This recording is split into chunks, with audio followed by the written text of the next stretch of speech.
हम सब लोग भारतीय जनता पार्टी और भारतीय संस्कार संस्कृति के उपासक लोग इसका विरोध कर रहे हैं। वो मसाल के रूप में भी हो सकता है।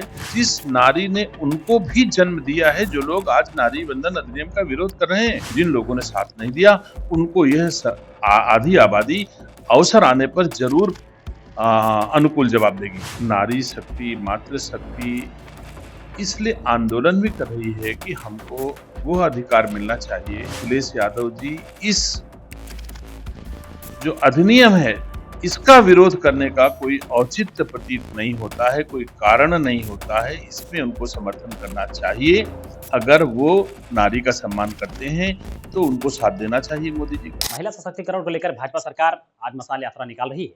वहीं अगर बात की जाए महिला आरक्षण बिल को लेकर के, तो जो सियासत है वो कहीं ना कहीं गरमाया हुआ है। मेरे साथ बातचीत करने के लिए योगी सरकार के मंत्री दिनेश प्रताप सिंह जी यहाँ से बात करेंगे, जो कहते हैं आइए बात करते सीधा। सर, आज देखा जाए तो आज सरकार जो है मसाल यात्रा निकाल रही है शाम को, लेकिन मुख्य उद्देश्य है क्या?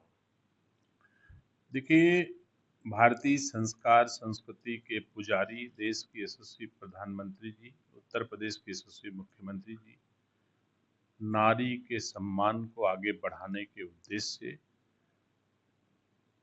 देश की संसद में नारी वंदन अधिनियम लेकर के आए।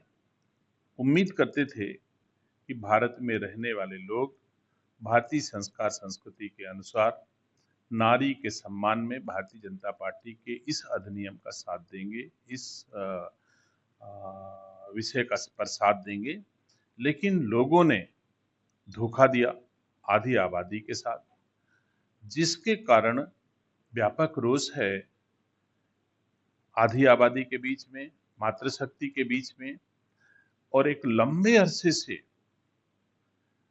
हमारी नारी शक्ति, मातृशक्ति इसलिए आंदोलन भी कर रही है कि हमको वो अधिकार मिलना चाहिए जो पुरुष को है। वैसे तो हमारे यहाँ नारी का सम्मान पुरुष से ज्यादा माना जाता है भारतीय संस्कार संस्कृति में, और जितनी भी शक्तियां हैं उनको हम लोग नारी के रूप में ही, चाहे दुर्गा, सरस्वती, लक्ष्मी माँ के रूप में ही हम लोग मानते जब भी कभी कोई आवश्यकता होती है तो।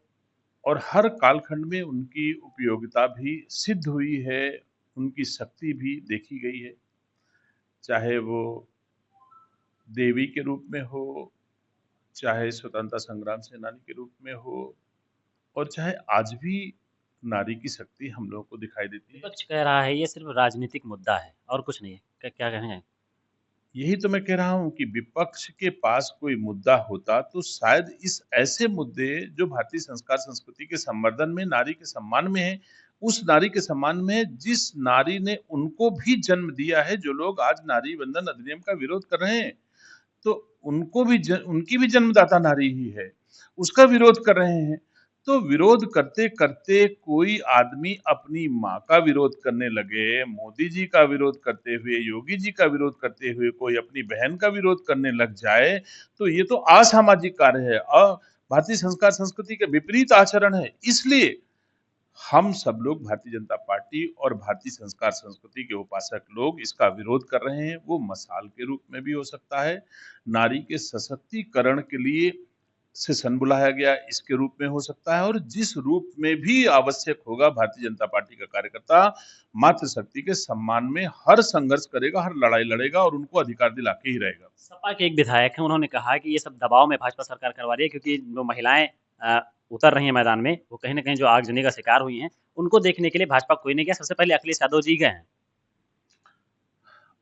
मुझे इस पर कुछ नहीं कहना, अखिलेश यादव जी क्यों गए मैदानता।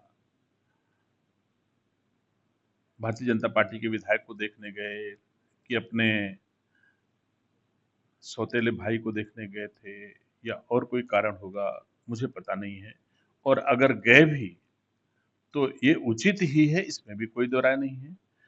एक अच्छे परिपक्व राजनीतिक व्यक्ति के लिए यह आवश्यक है। मैं भी कल रीता बहुगुणा जोशी जी को देखने गया था, उनके पति भी अस्पताल में थे, मैं भी उनको देखने गया था।